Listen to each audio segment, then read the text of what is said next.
खूब वायरल हुआ था और मारपीट मामले में पूर्व डीजीएमओ ने स्पाइसजेट के बहिष्कार की अब अपील की है। Lieutenant general retired Vinod Bhatia ने एक पोस्ट किया। पोस्ट में स्पाइसजेट के कर्मचारियों पर बदसलूकी का आरोप लगाया। बदसलूकी और मारपीट करते हैं कर्मचारी, भाटिया ने ये आरोप लगाया है। मारपीट के बाद झूठी शिकायतें दर्ज कराते हैं, ऐसा भी आरोप लेफ्टिनेंट जनरल विनोद भाटिया की ओर से लगाया गया है। रिटायर्ड है ये। स्पाइसजेट कर्मचारियों के खिलाफ भी एफआईआर दर्ज की गई है। मारपीट के आरोपी हैं। अधिकारी ने एफआईआर दर्ज की है। 26 जुलाई को श्रीनगर एयरपोर्ट पर मारपीट की घटना हुई थी। सेना के अधिकारी पर स्पाइसजेट कर्मचारियों पर मारपीट का आरोप है। केबिन बैगेज को लेकर विवाद के बाद ये मारपीट का मामला सामने आया था, जिसका जमकर वीडियो वायरल हुआ था। चलिए एक बार आपको ये जो पोस्ट किया गया है सोशल मीडिया प्लेटफॉर्म एक्स पर, उसकी तस्वीर तो दिखाई रहे हैं, कटआउट तो दिखाई रहे हैं, लेकिन साथ साथ पूरा मामला क्या था ये भी समझिए। श्रीनगर एयरपोर्ट का एक वीडियो खूब वायरल हो रहा है। इस वीडियो में एक शख्स 2-4 लोगों को मारता दिख रहा है। जानकारी है कि मारने वाला कोई और नहीं है बल्कि सेना का अफसर है। दरअसल केबिन में ले जाने वाले बैग के मानक वजन से ज्यादा सामान पर एयरलाइन के कर्मचारी और सेना के अफसर के बीच में झड़प हुई। ये मामला 26 जुलाई का बताया जा रहा है। एयरलाइन ने उनके खिलाफ पुलिस केस दर्ज करवाया है। ये घटना स्पाइसजेट की दिल्ली जाने वाली उड़ान SG 386 में सवार होने के दौरान हुई थी। अधिकारी जिनकी पहचान लेफ्टिनेंट कर्नल के रूप में हुई है और जो वर्तमान में गुलमर्ग के हाई ऑल्टीट्यूड वॉरफेयर स्कूल में तैनात भी हैं। उन्होंने कथित तौर पर एयरलाइन कर्मियों पर तब हमला किया जब उन्होंने उन्हें केबिन सीमा से अधिक सामान ले जाने पर अतिरिक्त शुल्क लगाने की बात कही। अब देखिए ये जो वीडियो है वो जमकर वायरल हो रहा है और उसके बाद ही ये एक्शन देखने को मिल रहा है सोशल मीडिया पर। इस घटना का वीडियो सोशल मीडिया पर वायरल हुआ। स्पाइसजेट ने इस वीडियो पर बयान जारी किया है। एयरलाइन कंपनी ने बताया कि झड़प के दौरान 4 कर्मचारियों पर शारीरिक हमला किया गया। एक कर्मचारी बेहोश हो गया जबकि अन्य को रीढ़ की हड्डी में फ्रैक्चर और जबड़े में चोट सहित अन्य गंभीर चोटें आई हैं। अब इस पर स्पाइसजेट एयरलाइन के स्पोक्सपर्सन ने क्या बयान जारी किया है इसको भी जरा समझ लीजिए। 26 जुलाई उन्होंने लिखा था जो पोस्ट जारी करके, उसके मुताबिक 26 जुलाई 2025 को स्पाइसजेट की फ्लाइट SG 386 श्रीनगर से जो दिल्ली के लिए जाती है, बोर्डिंग गेट पर सेना के अफसर ने 4 कर्मचारियों पर जानलेवा हमला किया। दरअसल उनके पास 2 बैग थे। उनका वजन 16 किलोग्राम जो कि 7 किलोग्राम की सीमा से दुगना था। उनको एक्स्ट्रा वजन के लिए पैसे चुकाने के लिए कहा गया तो वो बोर्डिंग के लिए बिना कहे ही फ्लाइट में घुसने की कोशिश करने लगे। CISF अधिकारी ने उसे वापस गेट पर बुलाया। वापस गेट पर आते ही अफसर और आक्रामक हो गए। उन्होंने 4 ग्राउंड स्टाफ सदस्यों पर मुक्के, लातों और स्टैंड से हमला कर दिया। एक कर्मचारी की रीढ़ की हड्डी और जबड़े में गंभीर चोटें आई हैं जिससे वो बेहोश होकर गिर गए हैं। देखिए हम बार बार बता रहे हैं ये स्पाइसजेट के स्पोक्सपर्सन की ओर से जानकारी दी गई है, लेकिन वो हमला करते रहे। दूसरे कर्मचारी को जबड़े पर जोरदार लात से मारने की वजह से नाक और मुंह से खून बहने लगा। सभी घायलों को अस्पताल ले जाया गया जहां वे इलाज के लिए भर्ती हैं। स्पाइसजेट ने इस हत्या जैसे हमले की निंदा करते हुए स्थानीय पुलिस में FIR दर्ज कराई। अधिकारी को नो फ्लाइंग लिस्ट में डालने की प्रक्रिया शुरू की गई। एयरलाइन ने बताया कि नागर विमानन मंत्रालय को सूचित किया गया है और हवाई अड्डा प्राधिकरण से CCTV फुटेज लेकर पुलिस को सौंप दी गई है। अब इस पर देखिए सेना का भी रिएक्शन सामने आया है। अब नेटवर्क 18 से बातचीत करते हुए भारतीय सेना के एक अधिकारी ने कहा कि यह मामला भारतीय सेना के संज्ञान में आया है। हम लंबित जांच के निष्कर्ष का इंतजार कर रहे हैं। भारतीय सेना देश भर के सभी नागरिक स्थानों पर अनुशासन और आपसी सम्मान बनाए रखने के लिए पूरी तरीके से प्रतिबद्ध है।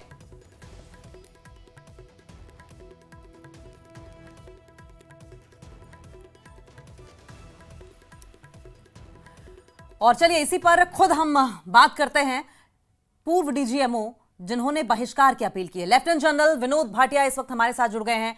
लेफ्टिनेंट जनरल सर, नेटवर्क 18 पर आपका बहुत बहुत स्वागत है। लेकिन जिस तरीके से ये मामला सामने आया है सर, सबसे पहले तो हम ये जानना चाहते हैं कि आपके संज्ञान में किस तरीके से मामला आया है, क्या पूरा मैटर रहा है? थैंक यू अंकिता जी। जो मैटर सामने आया है, जो मैं जानता हूं, जिसको जो मुझे इंफॉर्मेशन मिली है, वो एक्सट्रीम प्रोवोकेशन थी इस सोल्जर के लिए। ठीक है ना, एक्सट्रीम प्रोवोकेशन। जब से वो बोर्डिंग पे गया है, उसका चेकिंग हो चुका है, वो गया है वहां पर एरो ब्रिज में, उसके साथ बदतमीजी की गई है, उसके साथ मारपिटाई करी गई है पहले। और अगर आप सोचते हैं कि एक सोल्जर, जो जवान जो ट्रेंड है, वो अपनी इज्जत नहीं संभालेगा तो अपने देश की इज्जत कैसे संभालेगा? अपनी डिग्निटी, अपनी सेल्फ रिस्पेक्ट।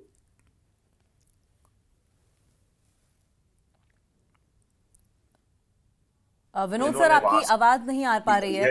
इस सोल्जर के साथ, इस ऑफिसर के साथ, तो उसने जब जवाब दिया है तो वो मीडिया में एक पर्सपेक्टिव, जो नैरेटिव दिखाया जा रहा है, मैंने देखा है, आपने तो दोनों देखा है, वहां पर एक ही पहलू दिखाया जा रहा है। क्यों दिखाया जा रहा है मुझे पता नहीं है, लेकिन अगर मैं यही सोचता हूँ कि वहां पर जो किया गया है वो बिल्कुल एक्सेप्टेबल नहीं है।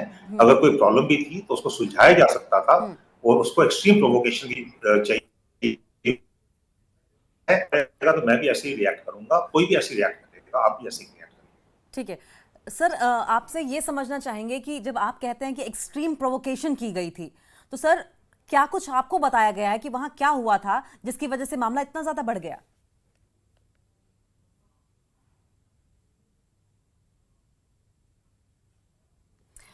लेफ्टिनेंट जनरल विनोद भाटिया हमारे साथ जुड़े हुए थे, उनका हम दोबारा रुक करने की कोशिश करेंगे कि दोबारा से उन्हें जोड़ा जाए। देखिए, ये पूरा मामला सामने आया है और अभी तक जो लेफ्टिनेंट जनरल विनोद भाटिया ने हमें जानकारी दी है उस हिसाब से एक्सट्रीम प्रोवोकेशन की गई थी।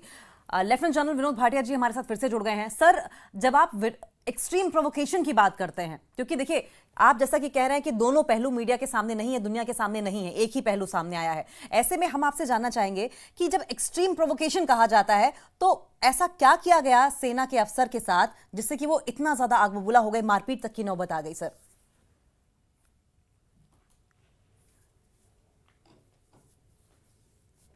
देखिए, उसके साथ जो किया गया वो चेकिंग हो चुका है, वो एरो ब्रिज पर है, उसने फ्लाइट पकड़नी है, some emergency of their evidence. तो उसके बाद उसको गाली गलौज करना, उसको थप्पड़ मारना, 4-5 लोगों ने उसको घेरा, वो अकेला था और उसको घेरना, ये देखिए उसको थप्पड़ मार रहे हैं, आप ही दिखा रहे हैं, ये तो डिफेंड तो करेगा, सेल्फ डिफेंस है ही है उसमें। तो थैंक यू वेरी मच, मैं दोबारा से थैंक यू बोलूंगा आपको। तो ये एक्सट्रीम प्रोवोकेशन ही, तो प्रोवोकेशन किया तो क्या होगा? और जो सोल्जर, अगर मेरा कोई जवान अगर अपनी इज्जत नहीं बचा सकता है तो मुझे पूरा विश्वास है कि अपने देश की इज्जत नहीं बचा सकता है। वो सबसे पहले उसकी अपनी डिग्निटी, अपनी इज्जत पे काम करना पड़ेगा। हम समझते हैं कि वो जो है डिसिप्लिन है, उसको नहीं रिएक्ट करना चाहिए, ऐसे नहीं होता है। वो जो अपनी इज्जत की बात आती है, हमारे फैमिली की इज्जत पे आती है, तो हमको प्रोवोक किया जाता है तो हम उसको रिएक्ट करेंगे ही। हम भी इंसान है बेसिकली, कितना भी डिसिप्लिन हो। और खास तौर से जब डिस्ट्रिक्ट किया जाए, वहां पर एक फेसबुक में आप देखिए, वहां पर एक महिला मौजूद थी, उन्होंने डाला है कि उन्होंने सब बदसलूकी करी, उसको गाली दी, गाली गलौज किया, उसको थप्पड़ मारा और कोई जरूरत नहीं करने की। ये फेसबुक में एक लेडी ने डाला है, उन्होंने वो भी उसी के साथ एरो ब्रिज को उस टाइम पर थी। लेकिन जनरल साहब, जो तस्वीरें हम सामने आई हैं और जो वीडियो भी लगातार वायरल हो रहे हैं, सामने आए हैं, उसमें ऐसा दिखाई दे रहा है कि वहां पे बोर्ड उठाकर और लात घूंसों से अफसर पिटाई कर रहे हैं। ये वीडियो में भी है और स्पाइस जेट का वर्जन भी है सर। तो ऐसे में सवाल ये भी है, आपसे समझना चाहेंगे कि अगर कुछ ऐसा हुआ था तो हम सेना को बहुत सम्मानजनक नजरों से देखते हैं, जो कि होना भी चाहिए। जो त्याग बलिदान के साथ सेना हमारे देश की आवाम की रक्षा करती है, देश की रक्षा करती है। लेकिन फिर सवाल यह भी उठता है कि अगर ऐसी सिचुएशन थी, अगर वाकई में सेना के अफसर द्वारा इस तरह का बर्ताव किया गया था, तो क्या ये चीज एक्सेप्टेबल है? देखिए, एक्सेप्टेबल की बात नहीं है। Acceptable is the heat of the moment. वहां पर अगर मुझे कोई गाली गलौज देगा तो it's a very natural reaction of human being. हर समय आप सोचते हैं कि फौज को ही सबड्यू करें, फौज को ही ये बोलें, तो वो भी गलत होगा ना। आप दूसरों को तो ब्लेम नहीं कर रहे हैं, उनके साथ कोई एक्शन नहीं लिया गया है जो उन्होंने किया। 4-5 लोग अगर मेरे पे चढ़ जाएंगे, मेरे गाली गलौज करेंगे, मुझे थप्पड़ मारेंगे, थोड़ी एक्सपेक्ट में डू। हम सोल्जर है, महात्मा गांधी नहीं है हम रिएक्ट करेंगे ही करेंगे। वो नेचुरल है, ये एक नेचुरल इंस्टिंक्ट है एक आदमी की, कि अगर मुझे कोई मारेगा, मुझे कोई गाली देगा, और खासतौर डिस्टेंट आदमी गाली देगा, तो वो रिएक्ट करेगा। हम सोचते हैं कि इसको फौजी है, उसको मारने की हर जगह ये हो रहा है। देखिए, में हुआ, पंजाब में हुआ, साउथ में हुआ, ट्रिवेंड्रम में हुआ, पर क्यों? Why do you expect only the army, only the soldier not to react? ऐसा नहीं होगा कभी भी। अगर आप उनकी इज्जत नहीं कर सकते, मत करिए, लेकिन बेइज्जती करने का किसी को कोई हक नहीं है। There are laws of the land. और ये स्पाइस जेट जो है एक कंपनी है, दे हैव फ्रेंडली, और अगर उन्होंने ऐसी कराया तो उनके against boycott spice jet. It is not acceptable. और मैं आपको एक और चीज बताऊं, लास्ट श्रीनगर में था, श्रीनगर में मैंने स्पाइस जेट लोगों को बोला कि ये आपके फोटो ले रहे हैं यहाँ पर श्रीनगर एयरफील्ड में, आप उनको मना करें कि फोटोग्राफी अलाउड नहीं श्रीनगर एयरफील्ड में, और ये फोटोग्राफी ले रहे थे। And that is the danger to national to the security of the airfield, to the security of people. तब तो उन्होंने कुछ नहीं बोला, कहते हम कुछ नहीं कर सकते। ये कुछ नहीं कर सकते, क्यों नहीं कर सकते? इनका काम है करना हुआ था। इनको क्यों नहीं जवाबदारी, इनको क्यों नहीं रिस्पॉन्सिबल ठहराया जाता? मैं आपसे क्वेश्चन पूछना चाहता हूँ, इनसे किसने पूछा है, किसने इनका नाम लिया कि वो 4-5 आदमी कौन थे, उन्होंने क्या किया? सब बोले एक ऑफिसर था, ऑफिसर ने ये किया। किसी ने भी आज तक, आप देख लिए वहां पर, किसने बोला कि ये क्यों मार रहा है, थप्पड़ क्यों मार रहा है उसको? ये देखिए। ठीक है विनोद सर, आपने ये जो बाइकॉट की कॉल दी है, क्या आप ये पूरी तरीके से मानते हैं कि अफसर, सेना के अफसर, अगर कोई मुझे मारेगा मैं उसको बचाव करूंगा, self defence is the right जी? 100%. It is a reaction to an action. और ये न्यूटन थर्ड लॉ है, every action opposite equal reaction. तो ये रिएक्शन है, एक हिसाब से जो नैरेटिव दिखाया जा रहा है। देखिए, मुझे आप कोई भी विजुअल दे दीजिए, मैं उसका नैरेटिव बदली कर सकता हूँ। ये आपको ही पता है, मुझे पता, आप तो एक्सपर्ट हैं इस चीज में। तो नैरेटिव जो है ये दिया जा रहा है, मुझे पता नहीं क्यों दिया जा रहा है ये, बट ये नैरेटिव जो है गलत नैरेटिव, पूरा विश्वास है। और मैंने बात भी करी। ठीक है विनोद सर, आप प्लीज बने रहिए हमारे साथ। इस बीच एक और अपडेट हमारे दर्शकों को दे दें। सेना के अधिकारी ने स्पाइस जेट के जिन कर्मचारियों की पिटाई की है उनमें से कर्मचारी मुदस्सिर अहमद भी थे, जिन्हें गंभीर चोटें आई हैं। अभी वो काम पर जाने की स्थिति में नहीं है। उन्होंने कहा कि सेना के अधिकारी ने सही बात कहने पर पहले बहसबाजी की और फिर मारपीट की, जिसका वीडियो सबके सामने है। मुदस्सिर अहमद ने कहा कि उन्हें उम्मीद है कि इस मामले में इंसाफ होगा। Lieutenant general Vinod. अस्सलाम वालेकुम सर, मैं स्पाइस जेट का स्टाफ श्रीनगर एयरपोर्ट पे काम कर रहा हूँ। नॉर्मल बोर्डिंग स्टार्ट करी मैंने एक फ़्लाइट की जो शाम की श्रीनगर से दिल्ली जा रही थी। तो बोर्डिंग गेट पे हम बैगेज वगैरह चेक करते रहते हैं। सेम एक पैसेंजर आया, मैंने लाइन में इनको 2 पीस लेके देखा तो मैंने इनको अलग किया। इसके बगैर भी और सारे बहुत पैसेंजर है, सिर्फ इनका नहीं, बाकियों का भी बैगेज हमने चेक करा। तो जब मैंने इनको लाइन से अलग करा तो ये वहाँ से शाउट करने स्टार्ट हो गए कि आपने मुझे कैसे रोका। बस सर, आपके पास 2 पीस हैं, मुझे वेट चेक करना पड़ेगा। एक पीस अलाउड है 7 kg का।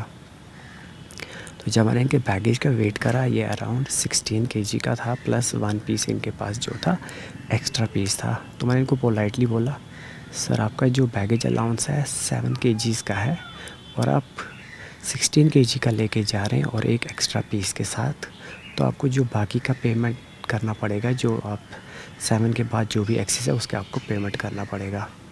तो उन्होंने वहाँ से सर वो आर्ग्यू करना स्टार्ट करा, शाउट करना स्टार्ट करा, मतलब जो भी मैं नहीं करूँगा पेमेंट, कैसे करा सकते हो, कौन सी एयरलाइन का रूल है, कहाँ पे लिख के है ये सब।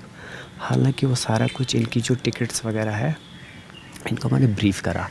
सर आपकी जो टिकट है, टिकट पे क्लियरली मेंशन है कि पर पैसेंजर 1 पीस अलाउड होता है, 7 kg। आप वहाँ पे आइटनरीज पे सब कुछ चेक कर सकते हैं।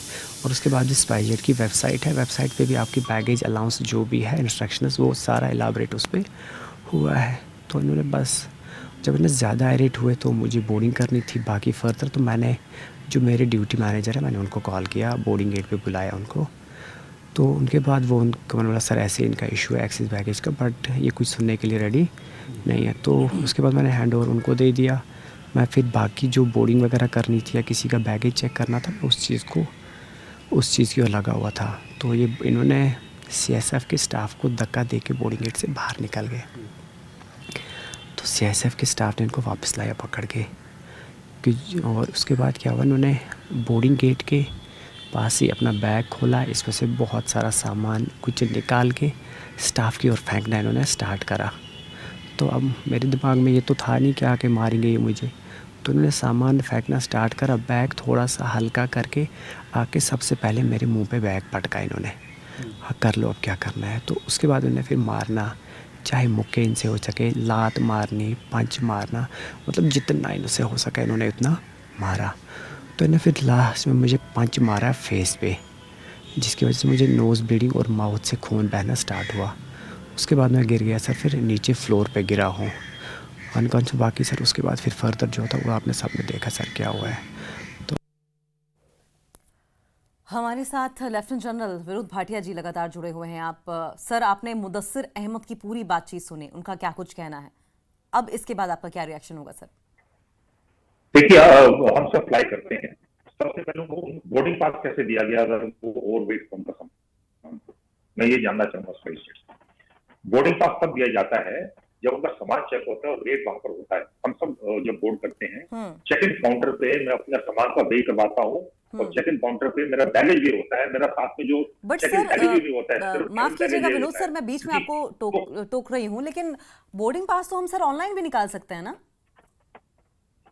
बोर्डिंग पास ऑनलाइन निकाल सकते हैं श्रीनगर में, लेकिन श्रीनगर में पूरी सिक्योरिटी चलती है। वहां पर आप जाइए श्रीनगर में, यू हैव टू ले the baggage, please understand that.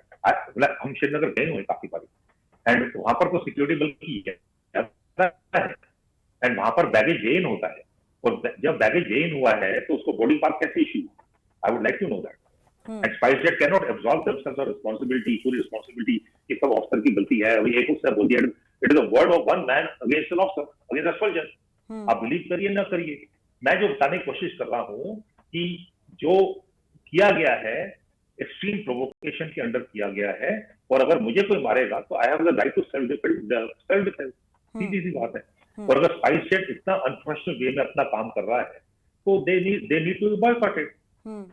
वैसे भी आप देखिए स्पाइस जेट में कभी भी चले जाइए आप, फ्लाइट डिलेज है, उनका हालत भी खराब है, but then we have no option but to go SpiceJet because that is availability उनकी चीप है, ठीक है ना। So what I am trying to say कि how did you get a boarding pass, किसने वो तहकीकात करी उसने, बोर्डिंग पास किसने दिया, जिसने बोर्डिंग पास दिया उसने कैबिन बैगेज को वे क्यों नहीं किया, उसको वे करना चाहिए, करते हैं। लेकिन विनोद सर जिस जब भी तरीके जाते से देख सकते हैं, विनोद सर जिस तो क्यों तरीके नहीं से किया? वो मुदस्सिर बोर्डिंग गेट अहमद तक पहुंच गया है, तो बोर्डिंग गेट पे वे हो रहा है, बोर्डिंग गेट पे तो नहीं हो रहा वे होता। हाँ जी, मुदस्सिर अहमद जो बोला मैंने सुन लिया उसको, वो कुछ भी बोल देगा, बोलने को क्या है, they have to defend their family. There's another man who's fighting an organization now all alone. ठीक है, he's fighting an organization all alone and we going for a media आप देखिए, हर एक जगह मैं देख रहा हूँ, आप सोशल मीडिया में देखिए क्या क्या आ रहा है, and I think it is very right. Sir social media का ही आप जिक्र कर रहे थे विनोद सर, अब आपको थोड़ा सा बीच में टोकना चाहूंगी मैं, जब सोशल मीडिया का जिक्र आप कर रहे थे, होना चाहिए सोशल मीडिया का जब आप जिक्र कर रहे थे सर, तो आपके पोस्ट के बाद उसके स्क्रीनशॉट्स लेके लोगों के रिएक्शन अलग अलग पोस्ट किए गए और उसमें कहा गया था कि आप शायद इसलिए सिंपैथी या एम्पैथी या सॉलिडारिटी रखते हैं क्योंकि आप खुद भी सेना से आते हैं, इसलिए अफसर के साथ आप सॉलिडारिटी में खड़े हुए हैं। और दूसरा सवाल लोगों ने यह भी उठाया कि अगर वो सेना से आते हैं तो उन्हें क्या हक था कि सीआईएसएफ का वहां पर जवान था, वो भी पैरामिलिट्री है, वो भी देश में अनुशासन बनाए रख रहे, देश की नागरिकों की सुरक्षा के लिए खड़ी रहती है, उन्हें क्या हक था कि सीआईएसएफ के जवान को इस तरीके से धक्का मार दें, उनका अपमान कर दें? वही तो मैं बोल रहा कोशिश कर रहा हूँ, डेफिनेटली आप कोई शक नहीं, जो पहला ठीक है, मेरी सहानुभूति हमेशा फौज का रहेगी, मैं फौजी हूँ, मैंने 40 साल फौजी नौकरी करी है, and nothing wrong with it, I have a loyalty and I have a loyalty to the nation, I have loyalty to the army, मुझे उसमें कोई शक नहीं है, I am loyal to the soldiers, ठीक है। हो सकता है कि मैं उसमें बोल दिया स्पाइस जेट को बाइकआउट करने के लिए, ठीक है, मैं ये मेरी पर्सनल फीलिंग है, I am independent entity, I can say what I want to say, लेकिन एक्सट्रीम प्रोवोकेशन की कोई बात क्यों नहीं कर रहा है, मैं ये जानना चाहता हूँ। एक्सट्रीम प्रोवोकेशन होगा तो यही रिजल्ट होगा, और ये पहली बात नहीं है, मैं ये बताने की कोशिश करूँ, लिंकेजेस देखिए आप, ये लिंकेजेस देखिए, मुझे 6, 7, 8 महीने में हर जगह ये हो रहा है।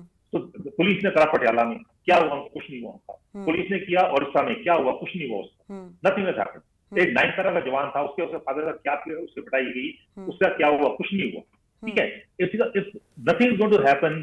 मैं आपको एक छोटी एग्जांपल देता हूँ, मैं 20 साल का सेकंड लेफ्टिनेंट था, जवान आता था छोटी जगह से, पहले हमको बताता था कि सर मेरी घर में ये प्रॉब्लम है, हम चिट्ठी लिखते थे डिस्ट्रिक्ट कलेक्टर को, डिस्ट्रिक्ट मजिस्ट्रेट को, एसएसपी को, उसकी सुनवाई होती थी, एक्शन होता था और उनका जवाब आता था, ठीक है। ये मैं आपको अपना एग्जाम्पल बता रहा हूँ, as a 20-year-old second lieutenant I should do that, and धीरे धीरे वो खत्म हो गया। अगर मैं एज अ लेफ्टिनेंट जनरल किसी को डिस्ट्रिक्ट में चिट्ठी लिखी, उसका जवाब तक नहीं आया, तो हमारे जवानों को जो है थोड़ा आप उनको तरीके से उनको ट्रीट करिए, क्योंकि 10 महीने वो यूनिट में रहता है, 2 महीने छुट्टी जाता है, उससे हर एक प्रॉब्लम होती है, तो दैट इज नॉट हैपनिंग। कहना अच्छी बात है, सिंदूर के बाद वी रिस्पेक्ट द आर्मी, ये करो वो करो, वेरी नाइस, ये बुला लेते हैं वो बुला लेते हैं, that is not the way. Respect your soldiers, that's all I am trying to say, respect your soldiers and don't provocate them, because if you provocate them things will be bad. Sir अभी comments भी मैं पढ़ रही थी, अभी जब मेरी आपकी इस वक्त मोमेंट में बात हो रही है, सवाल इस तरह के भी आ रहे हैं कि आपको एक्सट्रीम प्रोवोकेशन की जानकारी कहाँ से मिली? क्या अफसर खुद आए थे या आपकी बातचीत हुई थी अफसर से? आपका एक्सट्रीम प्रोवोकेशन का सर अगर इजाजत दे तो मैं पूछ पाऊं अगर कि सोर्स क्या रहा? बिल्कुल ठीक बोला, देखिए I am a normal intelligent man, मैंने 2 and 2 टुगेदर करा है, जो सोशल मीडिया से देखा है, जो मैंने बातचीत करी है ऑर्गेनाइजेशन से, उससे मुझे पता लगा है, ठीक है।